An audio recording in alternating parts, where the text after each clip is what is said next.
Hi friends, ಎಲ್ಲರೂ ಹೇಗಿದ್ದೀರಾ friends?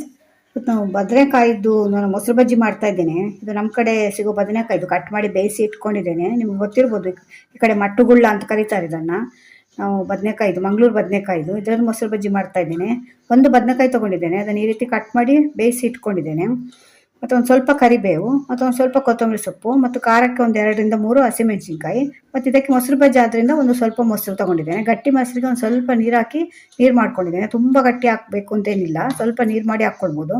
ಇವಾಗ ಇದನ್ನು ಸಿಪ್ಪೆ ತೆಗೆದು ಮ್ಯಾಶ್ ಮಾಡ್ಕೊಳ್ಬೇಕು. ತೋರಿಸ್ತೀನಿ ಬನ್ನಿ ಹೇಗೆ ಮಾಡೋದು ಅಂತ. ಈ ರೀತಿ ಅದರ ಮೇಲಿರೋ ಸಿಪ್ಪೆ ಎಲ್ಲ ತಕ್ಕೊಳ್ಬೇಕು. ನೋಡಿ, ಈ ರೀತಿ ಸಿಪ್ಪೆ ಹಾಕಬಾರ್ದು. ಸಿಪ್ಪೆ ಹಾಕಿದರೆ ನಿಮಗೆ ಅದು ಚೆನ್ನಾಗಿ ಮ್ಯಾಶ್ ಆಗೋಲ್ಲ. ನೋಡಿ, ಈ ರೀತಿ ತೆಕ್ಕೊಂಡು ಈ ರೀತಿ ಇದನ್ನು ಮಾತ್ರ ಹಾಕ್ಕೊಳ್ಬೇಕು. ಒಳಗಡೆ ಈರುಳ್ಳಿ ಇರುತ್ತಲ್ಲ, ಇದನ್ನು ಮಾತ್ರ ಹಾಕ್ಕೊಂಡು ಈಗ ಸ್ಮ್ಯಾಶ್ ಮಾಡಬೇಕು. ಇವಾಗ ಇದನ್ನು ಒಂದು ಅರ್ಧ ಸ್ಪೂನಷ್ಟು ಇದಕ್ಕೆ ಉಪ್ಪು ಹಾಕಬೇಕು. ಉಪ್ಪು ಹಾಕಿ ಮತ್ತು ಅದಕ್ಕೆ ಒಂದು 2 ಹಸಿಮೆಣಸಿನ್ಕಾಯಿ ಸೀಳಿ ಇಟ್ಕೊಂಡಿದ್ದೇನೆ, ಇದನ್ನು ಕೂಡ ಹಾಕಿ ಇವಾಗ ಚೆನ್ನಾಗಿ ಕೈಯಲ್ಲೇ ಈ ರೀತಿ ಮ್ಯಾಶ್ ಮಾಡಬೇಕು. ಇದನ್ನು ಈಗ ಮ್ಯಾಶರ್ ಇದ್ದರೆ ಅದರಲ್ಲೂ ಕೂಡ ಮಾಡ್ಕೊಳ್ಬೋದು, ಆದರೆ ಅಷ್ಟು ಚೆಂದ ಮಾಡಿ ಬರಲ್ಲ. ಅದು ಚೆನ್ನಾಗಿ ಮ್ಯಾಶ್ ಆಗಬೇಕು. ಸ್ವಲ್ಪ ಕೂಡ ಅದರದ್ದು ಪೀಸಿಗೆ ಇರಬಾರ್ದು. ಇದು ಮೆಣಸಿನ್ಕಾಯಿ ಖಾರ ಇದ್ದರೆ ನೋಡ್ಕೊಂಡು ಹಾಕ್ಕೊಳ್ಳಿ. ನಿಮಗೆ ಖಾರ ಎಷ್ಟು ತಿಂತೀರೋ ಅಷ್ಟು ಹಾಕ್ಕೊಳ್ಳಿ. ಇದು ಸ್ವಲ್ಪ ಖಾರದ ಮೆಣಸಿನ್ಕಾಯಿ 2 ಹಾಕಿದ್ದೇನೆ. ಅದು ಒಂದ್ಸಲ ಇದೆಲ್ಲ ಚೆನ್ನಾಗಿ ಮ್ಯಾಶ್ ಆಗಬೇಕು. ನೋಡಿ, ಈ ರೀತಿ ಆಗಬೇಕು. ಚೆನ್ನಾಗಿ ಮ್ಯಾಶ್ ಆಗಬೇಕು. ನೋಡಿ, ಈ ರೀತಿ ಆಗಬೇಕು. ಇವಾಗ ಇದಕ್ಕೊಂದು ಸ್ವಲ್ಪ ಕೊತ್ತಂಬರಿ ಸೊಪ್ಪು ಹಾಕ್ತಾ ಇದ್ದೇನೆ. ಕೊತ್ತಂಬರಿ ಸೊಪ್ಪು ಹಾಕಿದ್ಮೇಲೆ ಚೆನ್ನಾಗಿ ಮಿಕ್ಸ್ ಮಾಡಬೇಕು. ಮಿಕ್ಸ್ ಆದಮೇಲೆ ಇವಾಗ ನಾವು ಮೊಸರು ಇಟ್ಕೊಂಡಿದ್ದೀವಲ್ಲ, ಇದನ್ನು ಹಾಕಬೇಕು. ಇದು ಸಿಂಪಲಾಗಿ ಮಾಡ್ಕೊಳ್ಬೋದು. ಎಷ್ಟು ಬೇಗ ಆಗುತ್ತೆ ಅಂದರೆ, ಒಂದು ಬದನೆಕಾಯಿನ ಬೇಯಿಸ್ಕೊಂಡ್ರೆ ಆಯಿತು. ನೀವು ಸಡನ್ನಾಗಿ ಯಾರಾದರೂ ಬಂದರೆ ಈ ಬದನೆಕಾಯಿ ಅಂತಲ್ಲ, ನಿಮ್ಮ ಹತ್ರ ಅದೊಂದು ಇನ್ನೊಂದು ಬದನೆಕಾಯಿ ಬರುತ್ತಲ್ಲ, ಕೆಂಪು ಬದನೆಕಾಯಿ ರೌಂಡ್ ಇರುತ್ತಲ್ಲ, ಅದರಲ್ಲಿ ಕೂಡ ಆಗುತ್ತೆ. ಅದರಲ್ಲಿ ಕೂಡ ಮಾಡ್ಕೊಳ್ಬೋದು. ತುಂಬ ಚೆನ್ನಾಗಿರುತ್ತೆ ಇದು.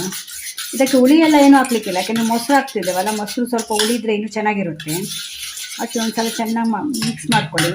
ಇದು ಸ್ವಲ್ಪ ಗಟ್ಟಿನೇ ಮಾಡ್ಕೊಳ್ಬೋದು. ಕೆಲವರು ನೀರು ಮಾಡ್ಕೊಳ್ತಾರೆ. ಸ್ವಲ್ಪ ಗಟ್ಟಿ ಇದ್ರೇ ಚೆನ್ನಾಗಿರುತ್ತೆ. ಇದು ಕನ್ಸಿಸ್ಟೆನ್ಸಿ ನೋಡ್ಕೊಳ್ಳಿ. ನೀವು ಅನ್ನಕ್ಕೆ ಹಾಕ್ಕೊಂಡು ಊಟ ಮಾಡುವಾಗ ಎಷ್ಟು ಕನ್ಸಿಸ್ಟೆನ್ಸಿ ಬೇಕು ಅಷ್ಟು ಮಾಡಿಕೊಂಡ್ರೆ ಆಯಿತು. ಒಂದ್ಸಲ ಮಿಕ್ಸ್ ಮಾಡಿ ಚೆನ್ನಾಗಿ. ನೋಡಿ, ಈ ರೀತಿ ಬರುತ್ತೆ. ನೋಡಿ, ಈ ರೀತಿ ಕಾಣುತ್ತೆ. ನೀವು ಊಟಕ್ಕೆ ಹಾಕ್ಕೊಂಡು ತಿನ್ನುವಾಗ ತುಂಬ ಚೆನ್ನಾಗಿರುತ್ತೆ. ಇದು ಬದನೆಕಾಯಿ ಮೊಸರು ಬಜ್ಜಿ. ಇದು ನಮ್ಮ ಕಡೆ ಸಿಗುತ್ತೆ. ಇದು ತುಂಬ ಫೇಮಸ್. ಇದು ನಮಗೆ ಫಂಕ್ಷನಲ್ಲೆಲ್ಲ ಊಟ ಎಲ್ಲ ಅಡುಗೆ ಎಲ್ಲ ಮಾಡ್ತಾರಲ್ಲ, ಇದೊಂದು ಐಟಮ್ ಇದ್ದೇ ಇರುತ್ತೆ.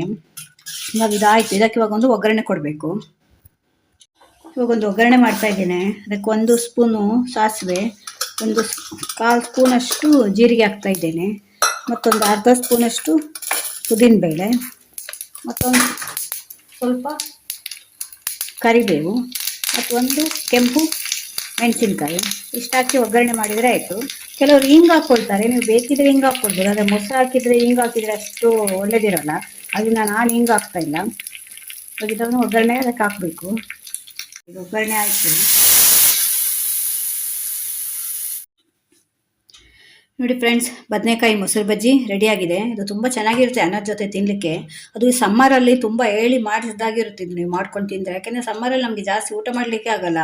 ಅದು ಸೆಕೆ ಜಾಸ್ತಿಯಾಗಿ ನೀರೇ ಕುಡಿತೇವಲ್ವ, ಆ ಟೈಮಲ್ಲಿ ಇದನ್ನು ಮಾಡ್ಕೊಂಡು ತಿಂದರೆ ಬಾಯಿಗೆ ತುಂಬ ರುಚಿಯಾಗುತ್ತೆ. ಮತ್ತು ಒಂದು ಸ್ವಲ್ಪ ಆದರೂ ಊಟ ಮಾಡಲಿಕ್ಕೆ ನಮಗೆ ಸೇರುತ್ತೆ. ಮತ್ತು ತಂಪು ಕೂಡ ಮೊಸರು ಹಾಕಿರ್ತೀವಲ್ಲ, ಅದರಿಂದ ಒಂದ್ಸಲ ಮನೆಯಲ್ಲಿ ಟ್ರೈ ಮಾಡಿ ನೋಡಿ. ವಿಡಿಯೋ ನಿಮ್ಗೆ ಇಷ್ಟ ಆದರೆ ನನ್ನ ಚಾನಲ್ನ ಸಬ್ಸ್ಕ್ರೈಬ್ ಮಾಡ್ಕೊಂಡು ನೋಡಿ. ಇದೇ ಥರ ಹೊಸ ವೀಡಿಯೋ ತೊಗೊಂಡು ಮತ್ತೆ ಬರ್ತೇನೆ. Bye friends.